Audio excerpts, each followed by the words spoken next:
சத்தியமங்கலம் காட்டின் ஆழங்களில் தங்கி ஆண்டுகள் முழுவதும் காவல்துறையையே சவால் செய்த பெயராக நினைவில் நிற்பவர் வீரப்பன். கோபிநாதம் எனும் சிறிய கிராமத்தில் பிறந்த அவர் சிறுவயதிலேயே காட்டின் வாசமும் விலங்குகளின் தடமும் கற்றுக்கொண்டார். இயற்கையே அவரது பள்ளி, துப்பாக்கியே அவரது அதிகாரம். வேட்டையாடலில் போன்ற திறமை சந்தனம் கடத்தல் மற்றும் யானை தந்த பறிப்பின் பயணத்தை நோக்கி இழுத்துச் சென்றது. அரசு எத்தனை படையினரை பணியில் ஈடுபடுத்தியும் வீரப்பன் காட்டின் தன்மை, பாதை, பாறை, ஓடை என்பவற்றை விரல் நுனியில் வைத்திருந்ததால் பிடிக்க முடியவில்லை. சிலருக்கு அவர் ஏழைகளுக்கு உதவிய ராபின்ஹுட், சிலருக்கு இரக்கமற்ற குற்றவாளி.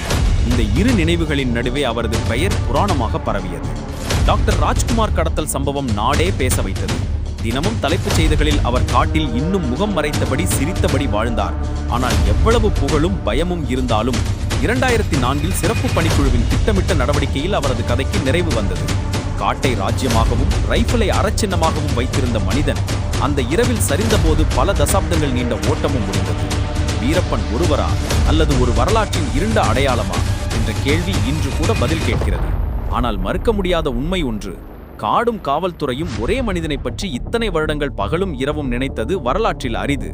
அவர் வாழ்ந்த வாழ்க்கை பயமும் புதிரும் கலந்த ஒரு அத்தியாயம். முடிந்த பின்பும் அழியாத நினைவாகவே தொடர்கிறது.